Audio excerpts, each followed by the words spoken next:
আজকের ফটোশপ ক্লাসে আমরা দেখব ক্লিপিং মাস্কের একটি ছোটোখাটো টিপস অ্যান্ড ট্রিক্স। তো ক্লিপিং মাস্কের একটা ছোটো একটা টিপস অ্যান্ড ট্রিক্স হচ্ছে, যদি আমরা একই কোনো ছবিকে যদি আমরা ক্লিপিং মাস্ক করতে চাই, যেমন আমি এখানে ছবিটিকে ক্লিপিং মাস্ক করেছি, সেটি আলাদা আলাদা হয়েছে। তো এখানে কিন্তু একটি ছবি কিন্তু আলাদা আলাদাভাবে ক্লিপিং মাস্ক হয়েছে। তো আমি যদি একটু পূর্বের অবস্থায় ফিরে আসি, তাহলে দেখতে পারবো যে আমাদের এই ক্লিপিং মাস্কটা কীভাবে হয়েছিল।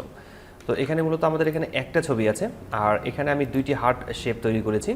এখন আমি যদি একই একটা ছবিকে, যেমন এই ছবিটাকে যদি আমি এই দুইটি হার্টের মধ্যে ক্লিপিং মাস্ক করতে চাই, তাহলে সেটা কীভাবে করব।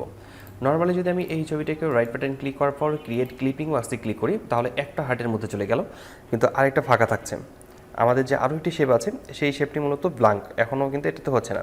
তো নর্মালি আমরা একটা কাজ করতে পারি, সেটা হচ্ছে কন্ট্রোল জে প্রেস করে কপি করে নিই, এই শেপটার উপরে রাখি, রাইট বাটন ক্লিক করে ক্লিপিং মাস্ক করে নিলে আমরা দেখতে পাচ্ছি যে দুইটি দিয়ে চলে আসছে।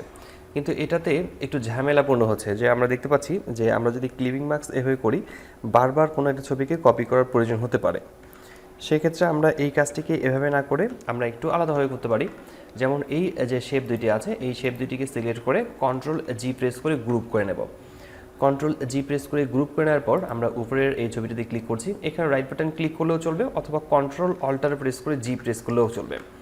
আমরা যদি কিবোর্ড থেকে কন্ট্রোল অল্টার প্রেস করে জি প্রেস করি, তাহলে এটা ক্লিপিং মাস্ক হয়ে যাবে, অথবা আমরা এখানে রাইট বাটন ক্লিক করে ক্রিয়েট ক্লিপিং মাস্কে ক্লিক করতে পারি। ঠিক এভাবে আমরা যদি একটা ছবিকেই যদি অনেকগুলো শেপের ভিতরে যদি ক্লিপিং মাস্ক করতে চাই, তাহলে ঠিক এভাবে আমরা গ্রুপ করে নিয়ে আমরা ক্লিপিং মাস্ক করে নিতে পারি। পুরোটাই একসাথে আমরা কাজটি করতে পারবো। আর আপনারা যদি ক্লিপিং মাস্ক নিয়ে আরও ডিটেলে জানতে চান, তাহলে অবশ্যই কমেন্ট বক্সে কমেন্ট করে জানাবেন। আমি ক্লিপিং মাস্ক নিয়ে ডিটেল একটি টিউটোরিয়াল আপনাদের সামনে নিয়ে আসবো। তো আজকের টিউটোরিয়ালটি এখানে শেষ করছি। দেখা হচ্ছে ফটোশপের নতুন কোনো টিউটোরিয়ালে। ততক্ষণ পর্যন্ত ভালো থাকবেন, সুস্থ থাকবেন। ধন্যবাদ সবাইকে। আল্লাহ হাফেজ।